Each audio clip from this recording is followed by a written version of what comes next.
New York City skyline shimmered beyond the expansive floor-to-ceiling windows of the penthouse, its lights casting reflections on the polished marble floors. Emily Madison Hughes stood silently, her gaze unfocused, as she stared at the glittering horizon.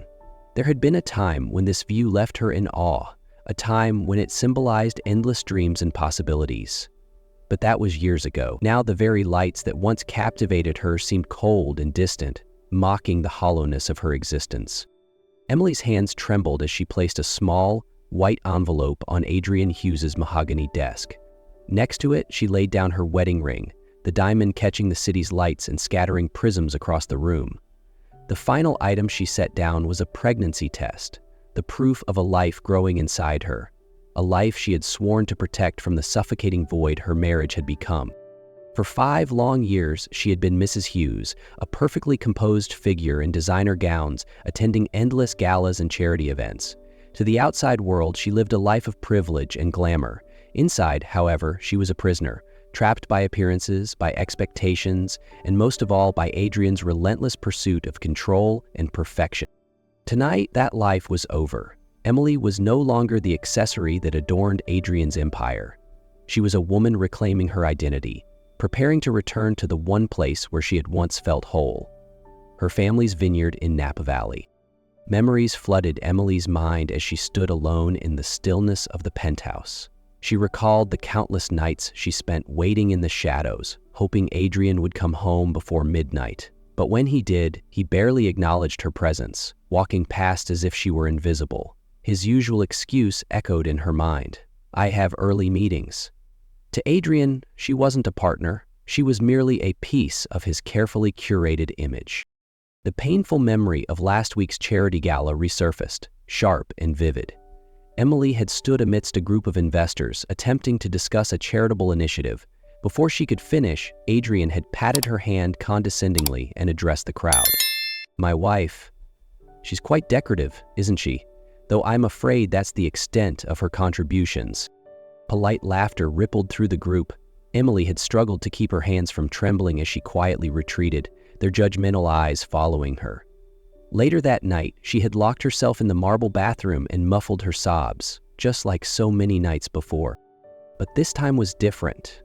This time, she had made a choice. She was done enduring. "Mrs. Hughes?" Maria's voice came from the doorway. The housekeeper's weathered face was etched with concern. "The car's ready, ma'am." Emily inhaled deeply, gathering every ounce of courage she had, and nodded. "Thank you, Maria, for everything." Maria stepped forward, pressing a small package into her hands. "Your favorite herbal tea, it'll help with the morning sickness." Her eyes were warm and knowing. "Sometimes, the bravest thing we can do is walk away." Tears threatened to fall, but Emily blinked them back. She had shed enough tears in this house. Taking a deep breath, she smoothed down her simple black dress, a far cry from the designer clothes Adrien had always insisted she wear. Tonight, she wasn't Adrian Hughes' trophy wife. She was Emily Madison, a woman choosing freedom for herself and her unborn child. Emily stepped into the elevator, her mind a storm of emotions that threatened to overwhelm her. The polished metal doors slid shut behind her with a muted echo, as if closing off the last chapter of a life built on appearances and loneliness. For a moment, she exhaled deeply, feeling the weight on her chest begin to lift for the first time in years. She took a slow, measured breath, each second stretching out as the elevator silently descended. In the grand lobby, Marcus, the building's loyal doorman, looked up as she approached. His eyes reflected a deep understanding and quiet empathy. He had seen her walk through this lobby too many times with tear-streaked cheeks after lonely, sleepless nights. "Take care of yourself, Mrs. Hughes," he said softly, holding the large glass door open for her. Emily paused for a moment, her lips curving into a faint smile. "It's just Emily Madison now." Marcus gave a respectful nod without further comment. She stepped outside, leaving behind the glittering facade of the life that had trapped her for so long. A sleek black car waited by the curb. Richard, her uncle's trusted driver, opened the door for her. Her small suitcase was swiftly placed in the trunk. Emily slowly eased herself into the back seat, her hand instinctively resting on her stomach. "Let's go," she murmured, her voice soft but resolute. As the car pulled away from the curb, she caught a final glimpse of the towering building that had been her gilded cage for the past 5 years. She didn't look back. Instead, she spoke quietly to the life growing inside her, her words a solemn promise. "You'll never feel unloved, I promise." The city lights faded into the distance as the car merged into traffic, heading toward the airport and the path to freedom. The warm California sun bathed the endless rows of grapevines in a golden glow as the car traveled down the familiar dirt roads leading to her family's vineyard. The scene pulled Emily back to her childhood. Days spent running barefoot between the vines, breathing in the earthy scent of the land and the delicate fragrance of wildflowers. From the rearview mirror, Richard gave her a reassuring smile. "Almost there, Miss Emily. Home's been waiting for you." Emily nodded, but her heart remained conflicted, both heavy with the ghosts of her recent past and cautiously hopeful. She glanced out the window at the familiar landscape, her mind drifting to memories of her mother's voice whispering comfort among the vines. This was her sanctuary, yet she knew healing would not come instantly. She gazed out the window at the vineyard, where clusters of ripe grapes shimmered in the sunlight. In the distance, the family villa came into view, a Mediterranean-style house with whitewashed walls and red-tiled roofs, standing proudly amidst the sea of green. The car turned onto the stone-paved driveway leading up to the main house. On the front porch, Uncle Leo waited, his sturdy frame silhouetted against the warm glow of the late afternoon sun. Though older now, he still exuded the quiet strength of a man deeply rooted in the land. One look at Emily, and his eyes softened with understanding. "Auze, my darling niece, you're finally home," Uncle Leo greeted her warmly, opening his arms wide. Emily stepped forward and sank into the embrace, inhaling the familiar scent of oak and sunshine clinging to his jacket. Tears threatened to fall, but this time they carried a sense of release. "I was afraid I'd never feel this again. You're here now, and that's all that matters. We'll take care of you, Emily," he promised with quiet conviction. From inside the house, Aunt Sophie appeared, her hands dusted with flour. "Good heavens, look at you, skin and bones. What have you been eating all these years, air and water?" Emily laughed, a genuine, unexpected sound. Aunt Sophie grabbed her gently and ushered her inside, chattering about the meal she had prepared, fresh bread, ripe fruit, and their family's signature wine. For the first time in years, Emily felt like she had crossed a threshold, not just into a house, but into the comforting warmth of home. Emily stepped into the grand house, immediately enveloped by the comforting warmth she had missed for so long. The scent of freshly baked bread mingled with the earthy aroma of oak barrels, filling the air. At the large wooden table in the center of the room, Aunt Sophie was already bustling, arranging a spread of delicious homemade food. "Sit down, sweetheart," Aunt Sophie said, gently guiding Emily into a chair. "You need to eat something. No one's here to control your meals anymore." Emily smiled softly, though a pang of sorrow tugged at her chest. In New York, Adrien had insisted she follow a strict diet overseen by nutritionists to maintain the perfect image. Now, the sight of simple food, bread, cheese, and fresh fruit, brought her an overwhelming sense of comfort and healing. "You need rest," Aunt Sophie continued, settling across from her. "We've got your room all ready. It's just the way you left it, though we may need to make a few changes soon." Her gaze shifted subtly to Emily's midsection, where the faint curve of her pregnancy was beginning to show. Emily placed a protective hand over her stomach, feeling the growing life within her. "You already know?" Emily asked softly, her voice laced with surprise.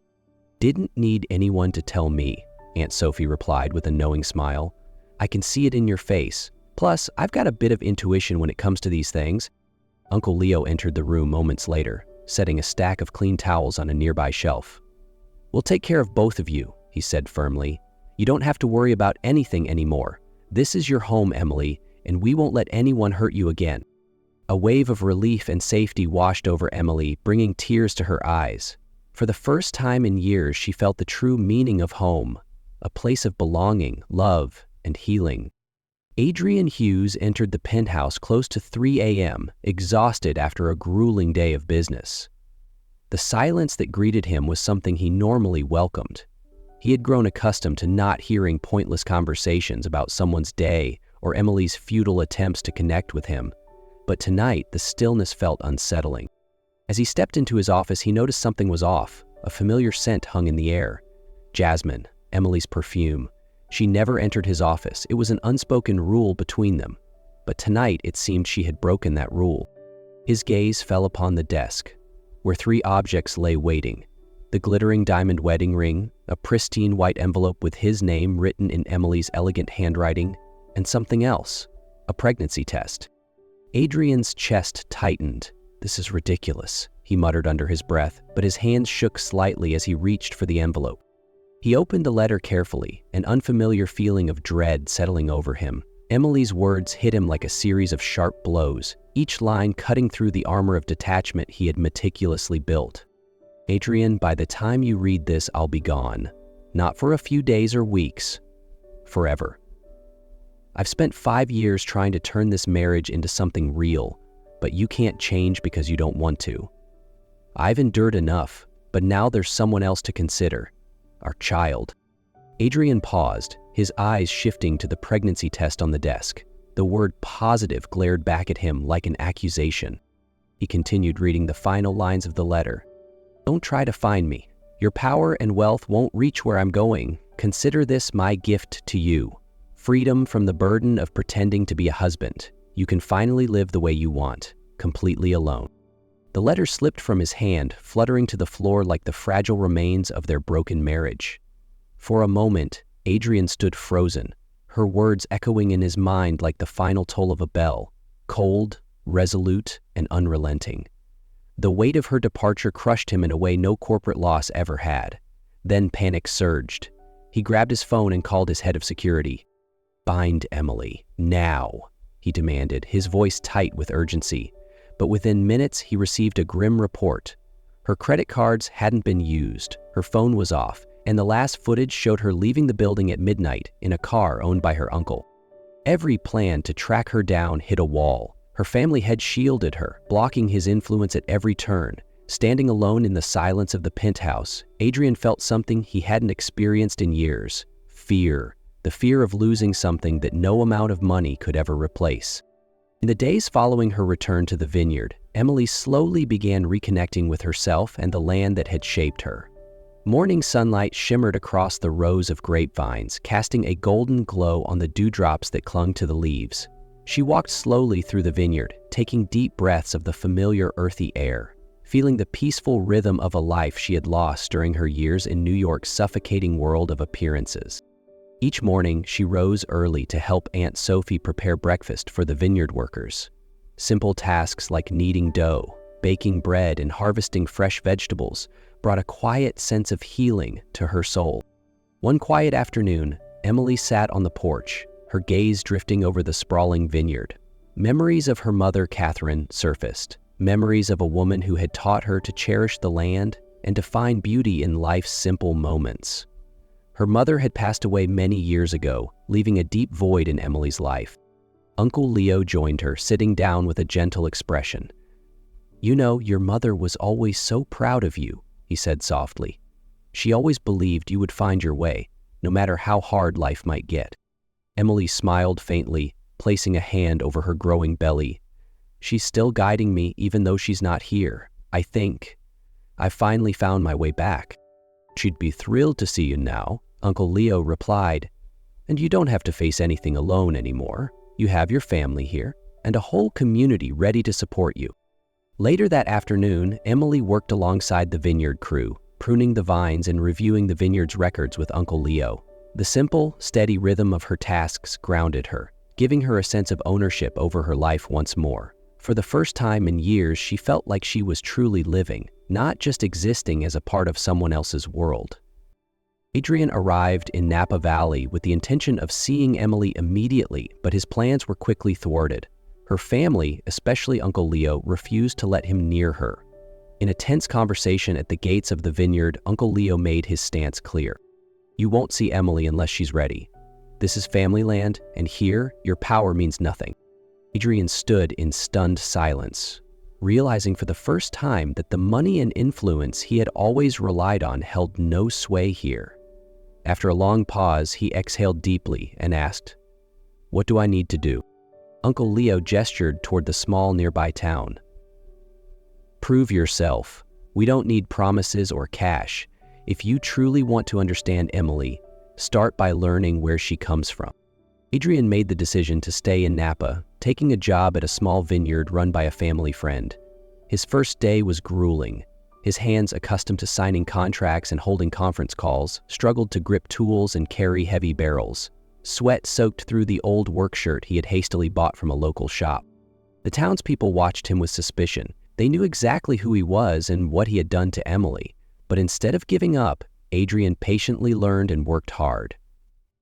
Jack, the vineyard owner, observed Adrien over several days before offering a curt nod of approval. "You're doing all right. Not bad for a guy who used to think power came from his wallet."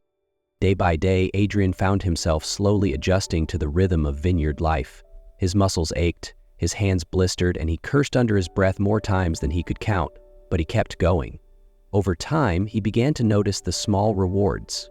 A smile from Jack when he correctly pruned a vine, a nod of approval from the townspeople as he helped unload grape crates. These moments of connection, built through effort rather than power, began to reshape his understanding of success. For the first time in years, he felt like he was building something real. Emily never expected to face Adrien again under such dire circumstances. The day had started like any other. She woke early, tending to the vineyard and checking the southern fence line. However, by late afternoon, a dull ache began to spread across her lower abdomen. At first, she brushed it off as fatigue, but the pain gradually intensified. Jack, the vineyard owner, found her stumbling between the rows of grapevines. "Emily, are you all right?" She tried to remain composed but couldn't hide the agony on her face. "Jack, I think I need to get to the hospital. The pain, it's too much." Without hesitation, Jack called out to Adrien. "Get the truck, now! We've got to get her out of here!" Adrien rushed over, his face paling as he saw Emily clutching her stomach. "Emily, what's happening?" he asked, fear evident in his voice. The baby's coming," she gasped, sweat pouring down her face. "I didn't think it would be this soon." Together, Adrien and Jack helped Emily into the truck. They sped down the rural road toward the nearest hospital, the bumpy terrain making the situation even more tense. Adrien held her hand tightly the entire ride, speaking softly to reassure her. "You're strong, Emily. You and the baby are going to be okay, I promise." At the hospital, nurses quickly whisked Emily away to the emergency room. Adrien and Jack stood anxiously in the hallway, the weight of the moment pressing heavily on both of them. An hour passed, stretching endlessly. Finally, a doctor emerged with a calm, reassuring expression. "Both mother and baby are safe. The baby was born early but is in good health." Adrien nearly collapsed in relief. He followed the doctor into the recovery room, where Emily lay resting. When she saw him, she offered a weak but genuine smile, tears shimmering in her eyes.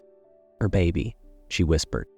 Adrien sat beside her, gently taking her hand in his. "Emily, thank you for letting me be here with you. I'll never let you go through this alone again." The gentle morning sunlight streamed through the hospital window, casting a warm glow over the room where Emily held her newborn daughter in her arms. The tiny baby, wrapped in a soft pink blanket, slept peacefully against her chest. Adrien stood quietly beside them, his eyes filled with awe and gratitude as he took in the scene before him. "She looks like you," he whispered, his gaze never leaving the baby's serene face. Emily gently ran her fingers over her daughter's delicate hair. "She's a part of both of us, Adrien, but she will grow up surrounded by love, not control and coldness."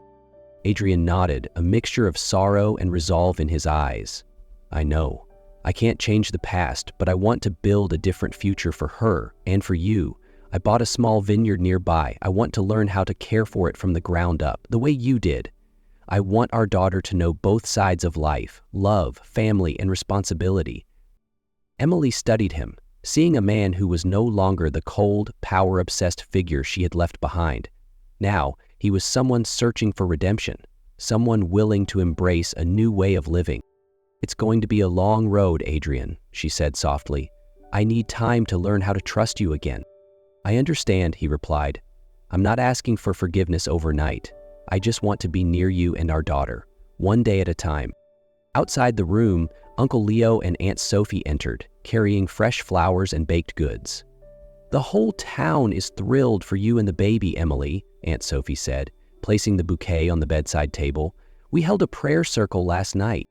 Emily smiled, warmth flooding her heart at the support and love surrounding her. Adrien stepped toward the window, gazing out at the sprawling vineyards in the distance.